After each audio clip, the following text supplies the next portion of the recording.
নমস্কার। আমি একটি কবিতা আবৃত্তি করে শোনাচ্ছি।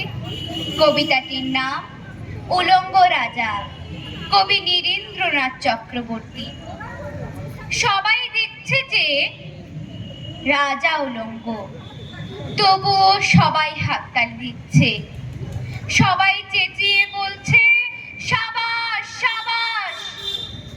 কারো মনে সংস্কার, কারো ভয়, কেউ বা নিজের বুদ্ধি অন্য মানুষের কাছে বন্ধক দিয়েছে, কেউ বা পরান্নভোজী, কেউ কৃপাপ্রার্থী, উমেদার প্রবঞ্চক, কেউ ভাবছে রাজবস্ত্র সত্যি অতীব সূক্ষ্ম, চোখে পড়ছে না যদিও তবু আছে, অন্তত থাকাটা কিছু অসম্ভব নয়। গল্পটা সবাই জানে, কিন্তু সেই গল্পের ভিতরে শুধুই প্রশস্তি বাক্য উচ্চারক, কিছু আপাদমস্তক ভীতু, ফন্দিবাজ অথবা নির্বোধ স্থাপক ছিল না। একটি শিশুও ছিল, সত্যবাদী, সরল, সাহসী একটি শিশু। নেমেছে গল্পের রাজা বাস্তবের প্রকাশ্য রাস্তায়, আবার হাততালি উঠছে মুহুর্মুহু, জমে উঠছে স্থাপক বৃন্দের ভিড়।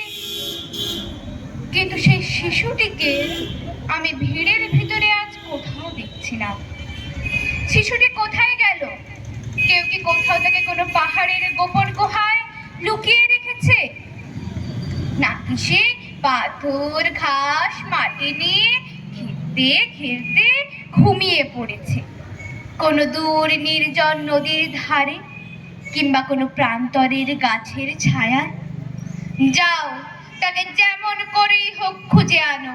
সে এসে একবারে উলঙ্গ রাজার সামনে নির্ভয়ে দাঁড়াক। সে এসে একবারে হাততালির ঊর্ধ্বে গলা তুলে জিজ্ঞাসা করুক, রাজা, তোর কাপড় কোথায়? নমস্কার।